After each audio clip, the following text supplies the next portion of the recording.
is Aine Tighe, who most listeners at this stage will be well aware has had an odyssey down under. Aine, you're very welcome to the programme. Thank you very much. Thanks for having me. Now, the last time we had you was literally the day before you left. You were sitting in that very chair talking to us about the potential and the anticipation of what was to come. First of all, we know there was an injury involved, so we won't necessarily focus on that just yet. But let's talk to us about that initial, maybe a couple of weeks pre-season and the experience of being a full-time athlete down under. Yeah, no, I suppose it probably lived up to all the expectations that you would have had going over in terms of the professionalism, the setup, the facilities, the girls and the team themselves. They were, enormously welcoming and just made you feel right at home straight away. But yeah, the chance to train and play at that level was just really, really enjoyable. You get to push yourself and challenge yourself, and yeah, it absolutely just lived up to all the expectations and everything you had been promised, really. And then I suppose disaster struck very early into your journey. Yeah, I suppose I was lucky enough. I got pretty much the whole pre-season under my belt. Had played a couple of games. We had a challenge match against West Coast Eagles the week before, and had kind of really enjoyed that. And that was the first kind of proper hit out, I suppose, against quality opposition at that level.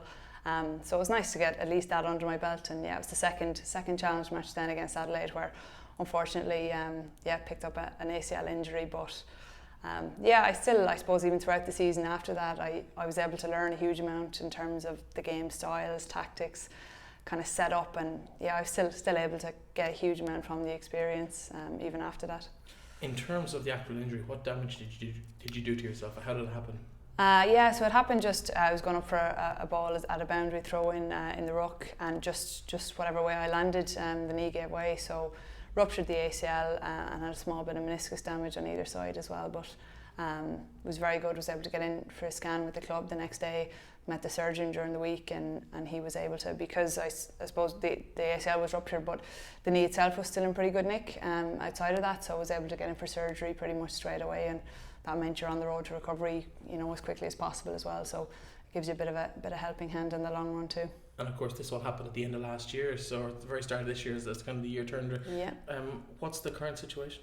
Yeah, well on the road to recovery at this stage, so just over 6 months I think post-surgery now, and yeah, back running, back doing an awful lot in terms of jumping, landing, starting to change direction very shortly, and yeah, hopefully all is going to plan so far, so fingers crossed by the time pre-season comes around, start of November, we'll be good to go again. In terms of local, I suppose, interest, obviously a huge member of Kiltubrid over the last decade or so. Any chance you might recover quick enough to give them a helping hand in this year's championship? Should the rest of the community be worried? I don't think this year. There can be a bit of slagging, all right, because I'm doing most of my training down at the same time as the girls would be. So, I'm down and around them and helping out in any way I can, but I don't think I'll be back on the pitch to help them just this year. In terms of the social aspect of that, because you mentioned that your trainings are at the same time, is that a huge loss when you're on your own, maybe doing your own schedule, when the rest of the team are doing things together as a group? Is it easy to still be part of that, or do you feel a little bit left out? I think it kind of depends on the group. Even over in Fremantle before, obviously during the season there was a couple of us that were injured, but the girls on both sides, both here and over there, really just make you feel a part of it, and for me, I didn't find it, isolating or anything else. I just still get in and get involved in as much as you can, and then put your head down and do your own work when that time comes as well. But no, it's nice to be able to still be involved in both sides, really. I suppose everybody knows what training looks like when you're part of that team, but what does training look like when you're on your own? Is it just you and a physio and maybe an exercise bike, and that's kind of it, really? Yeah, so I suppose a lot of the start of my rehab, or when I was kind of kicking the first couple of months, was during lockdown over in Australia too. So we just turned our garage into a gym really, and was working a lot there, and a lot just one-on-one with our strength and conditioning coach up in her.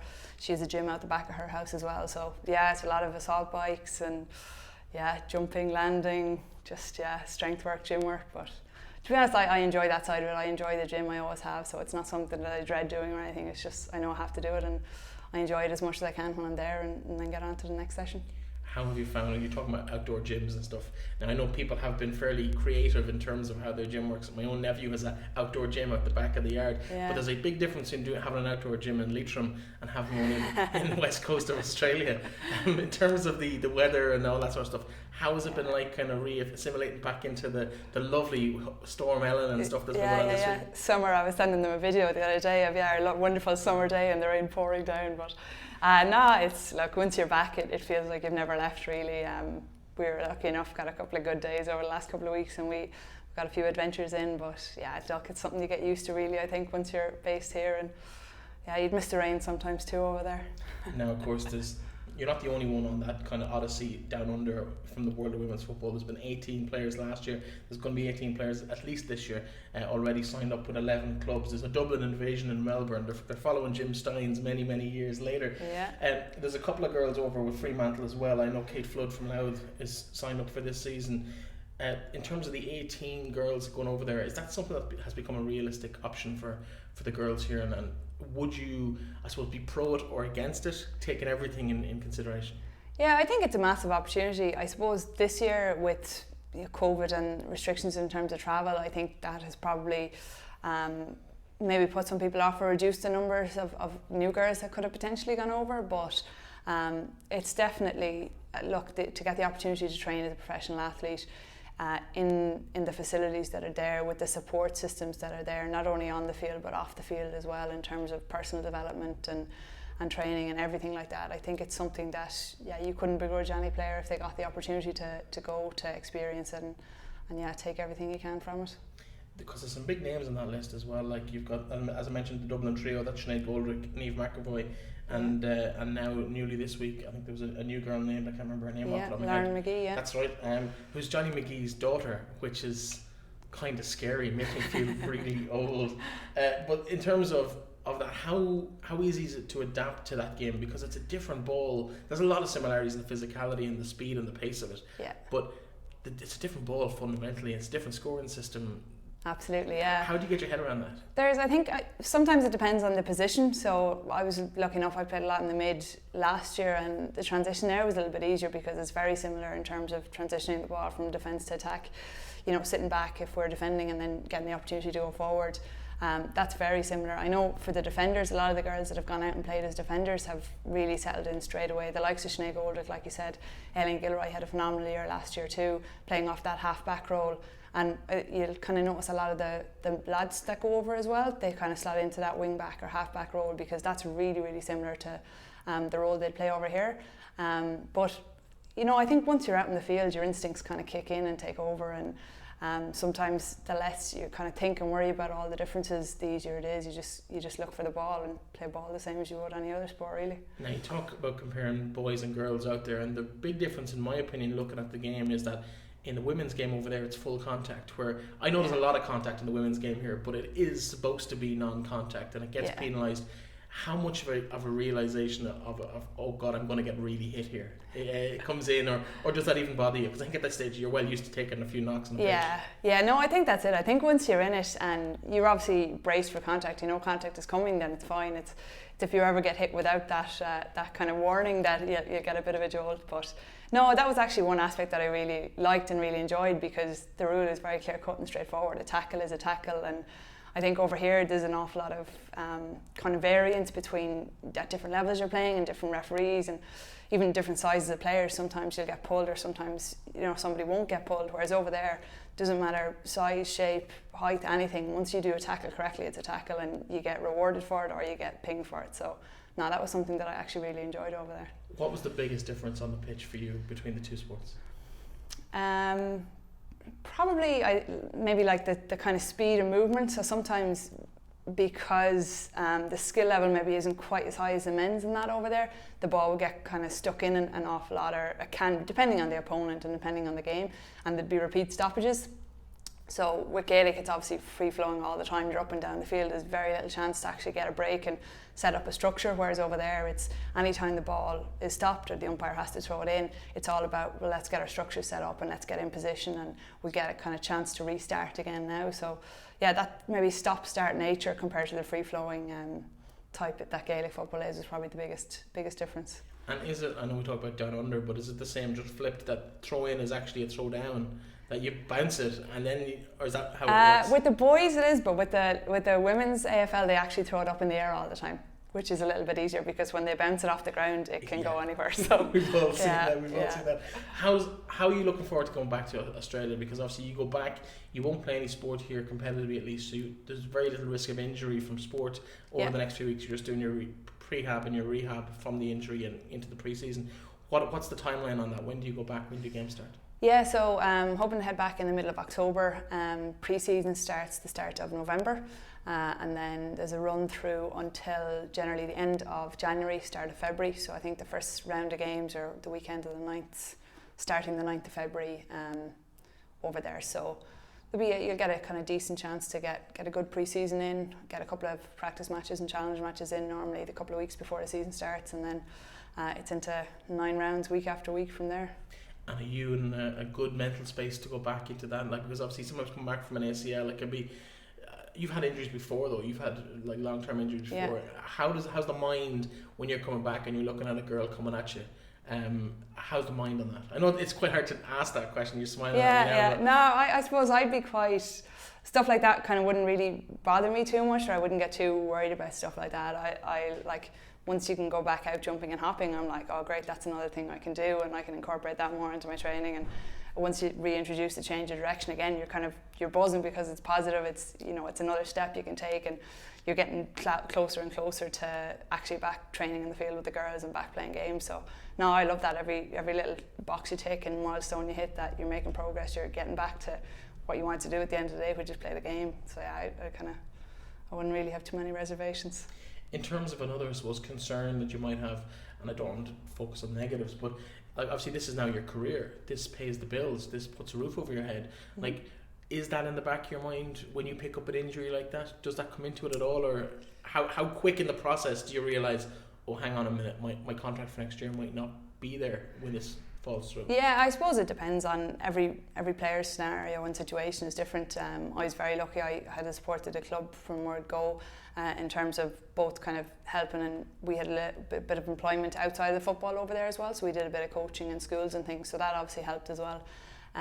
But yeah, I suppose I was quite comfortable with the conversations I had with the club and the confidence that they had in me to obviously re-sign again. And yeah, I guess it is a little bit different when it has that professionalism attached to it, but yeah, I suppose I'm lucky enough. I have my teaching degree to fall back on, and yeah, a couple of different options. So look, I just want to enjoy it for as long as I can, make the most of it, and then come back to reality whenever that ends. Well, you say come back to reality. Could reality be in the west coast of Australia? Could Perth or Fremantle hold an attraction for you long term? Yeah, who knows? I suppose once I get back out next season and hopefully get a full season under my belt and see how it goes and take it from there. But yeah, I've kind of no definite plans for anything yet. In terms of that actual trip across the world, I suppose, how daunting is that? You've done it once, you're going back again. Like, does it become kind of more normal for you now at this stage, that's kind of a second home for you? Yeah, it probably does. As I said kind of at the start, the fact that the girls were so welcoming and the club in general really just made us feel at home from word go. It makes that journey, I suppose, a little bit easier going back out again, because you know what you're getting yourself into really.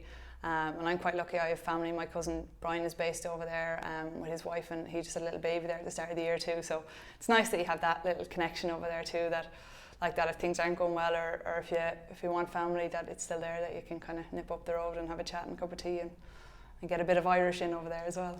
How long term is this whole situation? Because you look at some people, on one girl on the list of this 18 as I'm looking here, obviously Sarah Rowe from Mayo, obviously she's a very high profile relationship, so her boyfriend is here in Ireland, of course, Rugby International Sean O'Brien. Is it a 1 year thing? So if a girl is approached to go out there, for example, is it a 1 year thing where you go for a year and see what happens, or do you think longer term? Like, are you thinking, this is my age, I've probably got X amount of seasons in me? Is that the plan, or do you genuinely take it one season at a time? I suppose it's contract to contract, really. Yeah, that's it. I think again it's hugely dependent on the club and the individual player, and again, as you said, the season that you've had. But I think a lot of the girls, especially I guess at the beginning, were going out in terms of with a very open mind to see what the experience was like, what you could take from it, and if it was like that worthwhile going back and for a second and third season. And I think a lot of the girls that went out there, initially after Cora the year after, so the likes of Yvonne Bonner, Ash Mack, they're all still out there. So I think that, I suppose, tells a tale in terms of the value that they're still getting from the experience. And yeah, if the clubs are still obviously interested and want to offer girls a contract, they seem very keen to stick at it while they can. Is it something that maybe if a girl is, say, 17, 18, 19, or maybe just in college a year or two to go and looking for that experience of travelling, is this an option for them to in terms to maybe see a bit of Australia, see a lot of Australia? How much of Australia do you actually get to see though? Because like, people have this fascination about sport, and I suppose I've had a bit of experience at international sport in terms of World Student Games, and literally for me it was a bedroom, an office, and very little sport. In terms of your own experience, has it just been, I'm here to do a job, I get off the flight, go to the stadium, we do the warm-up, we play the game, we get back on the flight, we've gone home? Yeah, well, there's a little bit of flexibility, I guess. I was lucky enough, obviously, based in Western Australia, we got to travel a bit between trainings. So if you had a couple of days between trainings, you could head off and go down south, or, you know, explore kind of some of the touristy areas. And then with any interstate trips, so we'd be playing games interstate nearly every second weekend. The clubs are, again, quite flexible. So if training didn't clash, and if you wanted to spend an extra day or two in Melbourne or in Sydney or in Brisbane, and once you were back for training on the following Monday or Tuesday or whenever it was, then they're generally happy enough to accommodate that. So there definitely is an opportunity. It probably depends on fixtures and club to club, but yeah, for any girl that's heading out, absolutely, if you want to see Australia, there surely will be an opportunity. Yeah. You say down south, and of course south of Perth is very little, but Margaret River is down there, Augusta's down there, there's a few other nice places. Where are the places outside of sport that you got to see during that short period? Because I suppose it only really was a couple of weeks in the grand scheme of things that you could go unassisted or unaided by crutches or whatever. Yeah, that's true. No, yeah, we did a bit of travelling down south, so like you said, down as far as Margaret River. Stopped in at a couple of the wine tours and chocolate factories and everything like that along the way. Went up to Lansing and then up north, so there's kind of sand dunes and things like that as well up there. So yeah, and just explored really all around Perth, and there's plenty of hikes, kind of hills, beaches the whole way down. You couldn't run out of beaches. So yeah, just I suppose we tried to fit in as much as we could when we were over there and see as much as we could. Yeah, Margaret River, it's a nice cycle from Perth. In terms of I suppose the future, you're back here for the next few months anyway, at least, and you've been at, I don't know, I've met you at a couple of your club's games. How much have you enjoyed being at the games, or is it frustrating not to be able to kind of tug out and help out the girls? Yeah, no, like you just obviously have to go with it if that's the way it is. But no, it's been nice to be able to help out and see the girls, and like that. Once you're on the sideline, you're kind of trying to coach or help, especially the younger girls, in any way you can. So it's nice to have that opportunity that you don't always get, I suppose, when you're in the thick of it and training and playing away. What's the mood like in Kiltubrid? Because I suppose it's been a difficult enough year, only one win so far. Yeah. I was at that game up in Drumshanbo a few weeks ago against St. Francis. So what's the mood like in the camp? Obviously Bridges to come this week, which going on form, people would be banking on yourselves winning that game and securing that semi-final spot. So what's, again, for the third time, what's the mood in the camp? Yeah, look, the girls are just putting their heads down and working away really. Obviously, yeah, we've probably lost 5 or 6 girls from the panel last year for various different reasons, so there's a bit of a turnover, but I think the energy and the enthusiasm that the younger girls coming up have brought, and you know, they've really stepped into the breach kind of over the last, I've noticed it massively since I've been home over the last couple of months. Just the maturity that they're bringing and the confidence that they've kind of grown over the last 12 months to step into those shoes, I think has been massive. So yeah, I'm kind of really enjoying looking at that, and yeah, the girls they're just putting their heads down, getting the work done, and looking forward to taking on St. Bridget's the weekend. Obviously, as you said, St. Bridget's have their own troubles this year in terms of their brand new club, come out of Ahowillan, and again they're rebuilding massively and have struggled at this level. In terms of the other 3 teams that we haven't mentioned, and they're Glencar Manor, St. Joseph's, the champions obviously, and also Ballinamore, Shauna Hessens, who have come from a reasonably disappointing year last year. They got to semi-final but were beaten well, to really be in the mix this year. You're 4th in that group, but realistically, can you live with them when it comes to the semi-final stage? Is that an ambition for Kiltubrid? Oh, absolutely. Look, I think that one of the great things about the Leitrim Ladies Championship over the last probably 10 or 12 odd years is how competitive it is, and come semi-final weekend there's always, you know, only a kick of a ball or two between any of the teams. So yeah, look, we've obviously in the past we've been very competitive and been able to hold our own with those teams. So yeah, I think the girls will obviously hopefully try and make sure and get the win this weekend, get over that hurdle, and then be looking forward to and in a one-off game against any of those three opponents, you know, you set up your game plan and you put a plan in place, and yeah, you'd absolutely hope to be competitive, and on the day, who knows what can happen. You don't know who you're going to play in that semi-final, and I'm talking as if you've won the game on Sunday. Apologies to St. Bridget's, I shouldn't be so dismissive, but just given the form, I suppose we'll make that assumption in this instance. You don't know who you play yet because you don't know who'd be top of that group. All three of them you've already seen this season. They've won those encounters, but can there be a surprise, because it would require a fairly big improvement in Kiltubrid maybe to get to that stage? Yeah, no, absolutely, but look, that has to be the aim, and that has to be the target, really.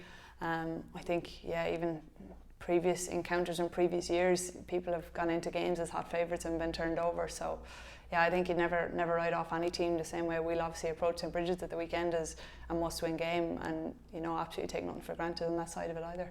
In terms of the championship, you've seen most of the teams now at this stage, all apart St. Bridget's. Who's impressed you the most?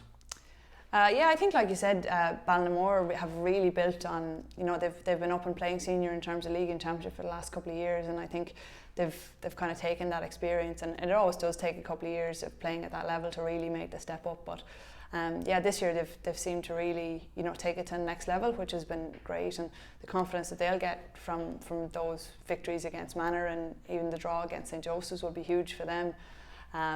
Manor, they've just been up and coming for the last couple of years. I think they're just bubbling and ready to explode onto the scene and really just take that senior crown. I know it's something they're really adamant to do over the next couple of years. So and look, like St. Joseph's, you can never write them off. They've been champions the last 3 years, so nobody's going to go into any game against St. Joseph's without being fully ready and fully prepared and know they're going to have a battle on their hands. So I think it's definitely really exciting, because like I said, there's absolutely nothing between any of the teams, and especially those three teams, I think they'll all think they have a real crack at winning it, and feel that they should, and rightly so. What do you think the secret is? Because as you said, there is a kind of a rolling pattern to who wins championships in this county. St. Joseph's have won it, have just kept off Manor Hamilton over the last few years. Manor Hamilton are probably a coming team, as are Ballinamore. But before St. Joseph's, you had a period of dominance for a couple of years in Kiltubrid. Before that, you would have had Mull were quite strong, and then you had Dromahair were thereabouts for a few years. Howillan, obviously, through the 90s and noughties, won nearly everything. Clune, I know, appeared in the senior championship, won one of them at one stage along the way as well. So there's been a nice spread of the football across the county. What do you put that down to in terms of, is it maybe how clubs are structured, a good cluster of players coming together, or how does that work? Yeah, I think especially with ladies football, I suppose there's always such a turnover of players for various reasons. People, even girls going to college and then moving away for work, people having kids, there's always a turnover, and I think that generally the groups will stay together for a period of time, and then that sort of change will happen. So I think that probably kind of kickstarts maybe the turnovers across a couple of the years. But yeah, absolutely, I think the underage structures and setups that have been put in place over the last maybe 8-10 years have been massive, and you can see that in the group that obviously Manor have brought together all the way up. You can see it in the young girls coming up in Ballinamore and St. Francis. Even our own girls, we haven't massive numbers, but there is a group there that have came all the way up and have got that coaching and that training all the way up, and I think that's definitely massive. Once they get the experience of playing senior football, and probably more importantly get used to winning at that level, then it's very hard to kind of break that chain. Once you get used to and experience playing and used to winning, then you're on a roll. I suppose over the last 10 years, no Leitrim team has kind of been without you over the last few years, up to last season, and Leitrim have had their struggles in recent years. It's been well documented, we've talked about here in the show, but this year, pre-COVID, the indications and the signals were really, really positive. From a good young manager, Hugh Donnelly, came in. There was a really big squad of players, there was competition for places, there was a real attitude about we're going to go and do something this year. Unfortunately, that's kind of been put to the side because of COVID, but that's outside of everyone's control. Is that an attractive scenario for you to maybe realistically come up against the AFL, or is the women's AFL priority number one? Would you consider coming back if everything was right in the game? Oh, absolutely, yeah. Look, the way the season is structured at the moment, and you'll see an awful lot of the girls that are going over, they'll play the AFL season and then come back and play an inter-county championship, and yeah, that was massively encouraging to see the impact and the difference that professionalism that Hugh obviously made in terms of not only, you know, structures but standards, expectations. Like you said, getting 30-40 girls out consistently, you know, just having that setup of a certain level, it just changes the game completely. So yeah, it's absolutely brilliant to see that happening, and hopefully, yeah, fingers crossed, they can keep it together and keep building, because we've said it over the years, there's been massive talent coming through at underage level, and if you can actually build that and bring them into a really professional, you know, setup with excellent standards and expectations and ambitions, then, you know, there's no reason why Leitrim can't be hugely competitive. Of course, it must be said that appointment was made on the foot of some very good work by the officers of the Leitrim County Board through last year, fundraising and putting those structures in place, and fair play to people who kind of kept it alive to give it that opportunity to grow back again. Well, Aine, thanks very much for dropping into us. I know you're in the middle of prehab and rehab and it's all kind of go for you at the moment, and you're kind of working out logistics of being at home and being in Australia and all that things that go with it. So I know you're a busy girl, but thank you so much for dropping into us. And the very best of luck to Kiltubrid on Sunday, to Kiltubrid for the rest of the championship. I know it's a daunting task. I didn't ask you, which of the three would you least like to play in a semi-final? Who are you hoping secretly? That's a tricky. I to be honest, I don't think it really matters, because I think if it's a one-off game, you just, you know, you'll get up for it, and you'll get your motivation there. And, you know, we've played all three several times over the last couple of years, be it league or championship. So yeah, I don't really think it matters, but I think, yeah, hopefully we'll be in a position to get one of the three, and then put a plan in place. Well, listen, the very, very best luck to you as you go for that semi-final spot on Sunday morning. To you and your teammates, of course, you won't be on the pitch, but you'll be there in spirit and kicking every ball with them. Thanks very much for dropping in, and the very best of luck to you for the season ahead, wherever that may be, whatever side of the planet that's going to be on. Absolutely, thank you.